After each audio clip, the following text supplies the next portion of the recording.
আসসালামু আলাইকুম। সবাইকে জানাই লুফাস কিচেন বিডির পক্ষ থেকে শুভেচ্ছা। আমি এর আগে এই হোয়াইট ভেলভেট স্পঞ্জ কেক এর রেসিপি শেয়ার করেছিলাম। আজকে এই কেকের ডেকোরেশন ভিডিও শেয়ার করব। আশা করি আপনাদের কাছে ভালো লাগবে। ভিডিওটি ভালো লাগলে অবশ্যই একটি লাইক করে দিবেন এবং চ্যানেলটি সাবস্ক্রাইব করে পাশে থাকবেন। এবং এর মধ্যে যারা আমার চ্যানেলটিকে সাবস্ক্রাইব করেছেন তাদের জানাই অসংখ্য ধন্যবাদ। এখন তাহলে ভিডিওতে ফিরে আসা যাক। আপনারা হয়তো দেখে বুঝতেই পারছেন কেকটি কতটা ভেলভেটি এবং মখমলি টাইপ হয়েছে। এখন তাহলে আমি ডেকোরেশনে চলে আসলাম। প্রথমে আমি কেকের সিরাপটা তৈরি করে নেব। কেকের সিরাপের জন্য আমি ১ টেবিল চামচ চিনি এবং ৩ টেবিল চামচ গরম ফুটন্ত পানি নিয়ে নেব। আপনারা চাইলে এটাকে আপনি চিনি, পানি একসাথে মিশিয়ে জাল দিয়েও নিতে পারেন। এখন আমি এই মিশ্রণটাকে ভালোভাবে মিশিয়ে এক সাইড করে রেখে দেব। এখানে আমি ১০০ গ্রাম ক্রিম চিজ নিয়ে নিয়েছি। এটা হোমমেড ক্রিম চিজ ছিল। আগামীতে এর ভিডিও আমি শেয়ার করব ইনশাআল্লাহ। এই ১০০ গ্রাম ক্রিম চিজের সাথে আমি ১ কাপ পরিমাণে হুইপড ক্রিম নেব। বরফ ঠান্ডা হুইপড ক্রিম। যাতে হুইপ ক্রিমটা একদম নরম না হয়, হালকা চাকা বরফ থাকে। আর এই ক্রিমটা যেহেতু আমি আগের দিন বানিয়ে রেখেছিলাম, তাই একটু শক্ত হয়ে গেছে। আমি এখানে ১ টেবিল চামচ হুইপ ক্রিম দিয়ে একটু বিট করে নেব। তাহলে খেয়াল করবেন সুন্দর একটু নরম টেক্সচার চলে আসবে। তখন আমি এর মধ্যে বাকি হুইপ ক্রিমটা দিয়ে দেব।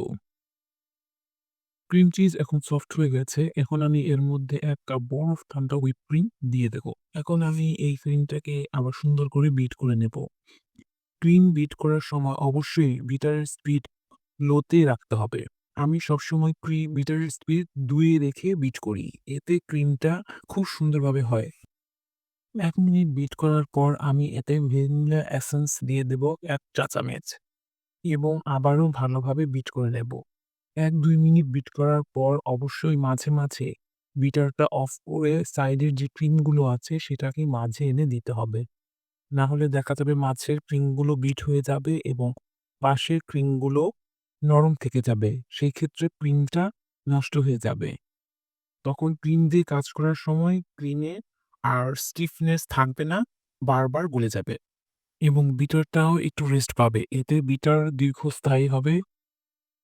৩-৪ মিনিট বিট করার পর ক্রিমটা এখন 80% হয়ে গেছে। আপনারা খেয়াল করবেন বিটারটা ওঠানোর পর যে চোখা, চোখা ভাবটা দেখা যাচ্ছে ওগুলো একটু নরম হয়ে গেছে। এখন এই ক্রিমটাকে আরেকটু বিট করলেই হবে। ১ মিনিট বিট করলেই হবে, এর বেশি না। বেশি বিট করলে তখন এই ক্রিমটা ওভারবিট হয়ে যাবে। তখন কেক ডেকোরেশন করলে কেকের মধ্যে ফিনিশিংটা ভালো আসবে না। বাবলস ক্রিয়েট হবে। আর ক্রিমটা সম্পূর্ণ হয়েছে কিনা বুঝবেন কিভাবে? এখানে যে ভাঁজগুলো দেখতে পাচ্ছেন, এরকম একটা ভাঁজ করবে এবং বিটার যখন বিট করবেন, তখন একটু ভারী মনে হবে। আপনার বিটারটা ঘোরাতে একটু কষ্ট মনে হবে। ক্রিমটা এখন সম্পূর্ণ হয়ে গেছে। এখন আমি এই ক্রিমগুলোকে পাইপিং ব্যাগে ভরে নেব এবং এটা যেহেতু হোয়াইট ভেলভেট কেক, সেক্ষেত্রে আমি কোনো কালার মিক্স করব না। আমি এখন কেক ডেকোরেশন করতে চলে আসলাম। ক্রিমগুলোকে আমি পাইপিং ব্যাগে ভরে ০.৫ ঘন্টার জন্য নরমাল ফ্রিজে রেখে দিয়েছিলাম। এতে ক্রিম সেট হয়ে যাবে এবং বারবার গলার চান্স থাকবে না। এবং যখন ক্রিমটা ব্যবহার করবেন ফ্রিজ থেকে বের করার পর, তখন অবশ্যই ক্রিমের প্যাকেটটাকে এভাবে একটু নাড়া দিয়ে নেবেন। না হলে ক্রিমের মধ্যে যে বাবলস ক্রিয়েট হবে, আপনি যখন ডিজাইন করবেন, তখন ক্রিমটা একটু ফাটা, ফাটা ভাব হবে। সেক্ষেত্রে তখন কেকটাকে দেখতে ভালো লাগবে না। আমি ১০ ইঞ্চি সাইজের একটি কেক বোর্ড নিয়েছি। আমি কেকটা বেক করেছিলাম ৬ ইঞ্চি মোল্ডে। আমি এই কেকটাকে হার্ট শেপ করব। তাই হার্ট শেপ করতে হলে আরেকটু ৪ ইঞ্চি বড় সাইজের কেক বোর্ড নিতে হবে। তাহলে আপনি যখন কেক বক্সের মধ্যে কেকটা সেট করবেন, তাহলে পাশ দিয়ে কেকটার মধ্যে লাগবে না। বক্সটা তখন আপনার ডেলিভারি করতে সুবিধা হবে। আমি এর আগেও ভিডিওতে বলেছিলাম আমার মোবাইলটা একটু সমস্যা দিচ্ছে। হঠাৎ, হঠাৎ ক্যামেরা অফ হয়ে যাচ্ছে। তাই মাঝখান দিয়ে বুঝতে পারছেন কিছু সিন স্কিপ হয়ে গেছে। সেটা কোনো সমস্যা নেই। আমি বোর্ডের মধ্যে কেকটা বসিয়ে সিরাপ দিয়ে পরে ক্রিমটা দিয়ে একটু স্প্রেড করে নিয়েছিলাম। আর এই যে দেখুন এখানে দেখাচ্ছি আমি সিরাপটা এভাবে দিবেন। এক জায়গায় বারবার দিবেন না। ব্রাশ দিয়ে এভাবে যেখানে একবার দিবেন সেখানে ২য় বার দিবেন না। দিলে কেকটা বেশি সিরাপ সোক করে নেবে, তখন খেতে কেকটা পানি, পানি লাগবে। আবার যদি আপনি সিরাপ কম করে দেন, সেক্ষেত্রে কেক ক্রিম থেকে পানিটা সোক করে নেবে, তখন ক্রিমটা শুকনো হয়ে ফেটে যাবে। তাই সিরাপ দেওয়ার সময়ও সাবধানে সিরাপটা ব্যবহার করতে হবে।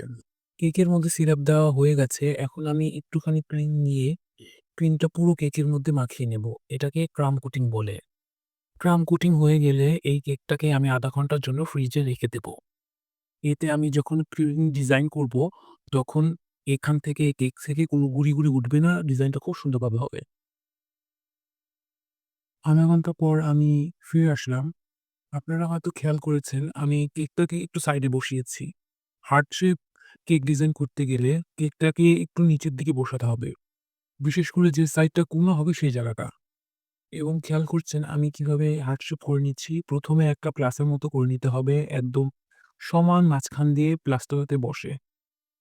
এবং ২ সাইডের কেকটা প্লাসের এই মাথা থেকে ও মাথা পর্যন্ত সমান করে কেটে নিতে হবে। কেটে এক পাশ উঠিয়ে উপরের যে সাইডটা কাটা হয়নি ওপাশে রাখতে হবে। দোনো পাশ উঠিয়ে যে পাশগুলো কাটা হয়নি ঠিক উপর দিয়ে একটু ক্রিম দিয়ে বসিয়ে দিতে হবে। আর এখানে যেহেতু ক্রিম লাগানোই আছে তাই এক্সট্রা ভাবে লাগানোর প্রয়োজন নেই। এভাবে বসিয়ে দিতে হবে। আপনারা হয়তো খেয়াল করছেন আমি কিভাবে কাজটা করছি। খুব সাবধানে যাতে কেকের যে লেয়ারটা আছে সেটা খুলে না যায় এবং নষ্ট না হয়। এখন আপনারা খেয়াল করছেন আমি মাঝখান দিয়ে একটু কেক কেটে সরিয়ে নিচ্ছি। এতে আর্ট শেপটা খুব সুন্দরভাবে হবে এবং দেখতেও খুব সুন্দর লাগবে। আর যে এবড়ো-থেবড়ো জায়গাগুলো দেখা যাচ্ছে সেগুলো ক্লিন যখন করা হবে তখন সেগুলো সুন্দরভাবে ঢেকে যাবে। তখন এই এবড়ো-থেবড়ো জায়গাটা দেখা যাবে না। ফিনিশিংটা সুন্দর হলে আপনারা খেয়াল করবেন তখন কেকটা দেখতে কত সুন্দর লাগবে। এখন আমি ক্রিম দিয়ে পুরো কেকটাকে কভার করে নেব। আমি এখানে কিছু অপ্রয়োজনীয় সিন কেটে দিচ্ছি এবং কিছু সিন স্পিড বাড়িয়ে দিচ্ছি। যেমন এখানে আমি স্পিড বাড়িয়ে দিচ্ছি ভিডিও করার সুবিধার্থে। নাহলে ভিডিওটা অনেক বড় হয়ে যাবে। তাই। আপনারা খেয়াল করছেন আমি চারুপাশ দিয়ে ক্রিমটাকে লাগিয়ে নিচ্ছি। এরপর এটাকে আমি প্যালেট নাইফ দিয়ে টেনে সমান করে নেব। আমি এখানে ভিডিও স্পিডটা আরো বাড়িয়ে দিয়েছি। এখানে আপনি খেয়াল করছেন আমি কিভাবে উপর দিয়ে প্যালেট নাইফ দিয়ে কেকটাকে সমান করে নিচ্ছি এবং একটি স্ক্রাবার দিয়ে কিভাবে পাশ দিয়ে টেনে হার্ট শেপটা দিয়ে নিচ্ছি। এই কাজটা করার সময় অবশ্যই ধীরে সুস্থে করতে হবে। এখানে আমি আপনাদেরকে বোঝানোর জন্য বলছি এবং কাইন্ডলি খেয়াল করবেন। আমি এখানে স্পিডটা বাড়িয়ে দিয়েছি ঠিকই, কিন্তু আমি যখন করছি খুব সাবধানে কাজটা করছি। যে জায়গাগুলো এবড়ো-থেবড়ো হয়ে যাচ্ছে, যে জায়গাগুলো আমার মনে হচ্ছে যে ক্রিমটা ফাঁকা রয়ে যাচ্ছে, সেখানে আবার একটু ক্রিম আমি দিয়ে নিচ্ছি।